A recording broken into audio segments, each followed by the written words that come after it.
মাঠে নামলেন, তুলে নিলেন অ্যাসিস্ট, দলের একমাত্র গোলে রাখলেন অবদান। একই সাথে ডু অর ডাই ম্যাচে সান্তোসকে বাঁচিয়ে নিয়ে গেলেন পরের রাউন্ডে। এটাই যেন নেইমার জুনিয়রের বৈশিষ্ট্য। যেভাবে উঠছেন, এখন যেন নেইমারকে থামানোই বড় দায়। নেইমারের এমন পারফরমেন্স নিয়ে থাকছে প্রতিবেদনায়। গত 10 দিনের মাঝে মাঠে নেমেছেন 4 বার, 2 বার খেলেছেন পূর্ণ সময়। এই সময়ে ফিটনেসে যেন নেইমার ছাড়িয়ে যাচ্ছেন নিজেকে। ধীরে ধীরে যেন নিজের সেরা সময়ে এই ফিটনেসটাই পাচ্ছেন নেইমার জুনিয়র।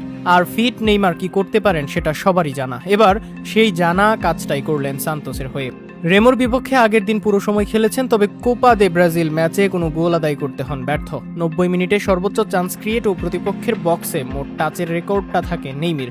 ফাইনাল থার্ডে পাস বা ডুয়েলস জয়েও ছিলেন সাবলীল, তবে তাতে কাজের কাজ মেলেনি। কিন্তু সেই কাজের কাজ হয়েছে দ্বিতীয় লেগের ম্যাচে। এবার বদলি হিসেবে মাঠে নেমে নেইমার জুনিয়র, আর সেখান থেকেই করেন ম্যাচের রেজাল্ট ঘুরিয়ে দেয় অ্যাসিস্ট।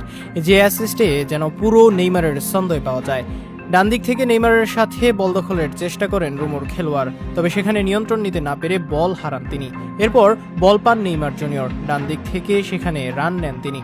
সেই রান নিয়ে এগিয়ে যান বক্সের দিকে, আর সেখানেই খুঁজে পান স্পেস। ফাঁকায় দাঁড়িয়ে থাকা রনিকে উদ্দেশ্য করে দেন দারুণ পাস। সেই পাসেই গোল করে অসুবিধা হয়নি ব্রাজিলিয়ান স্ট্রাইকারের। ৭৯ মিনিটে লিড পায় সান্তোস দল। শেষ পর্যন্ত এই গোলই করে ব্যবধান। ৪৫ মিনিট খেলে 1 গোলের সাথে 3 বার চান্স ক্রিয়েট করেন নেইমার।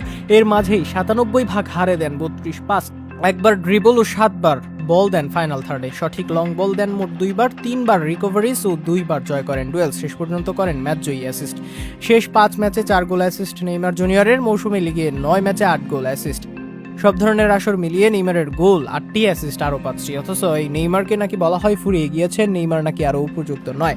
কিন্তু সান্তোসের মতো দলকে এই অবস্থায়ও নেইমার যেভাবে টেনে নিয়ে যাচ্ছেন, যেভাবে ফিটনেস ধরে রাখছেন, এটা যেন নেইমারের যোগ্যতারই প্রমাণ দেয় আরও একবার।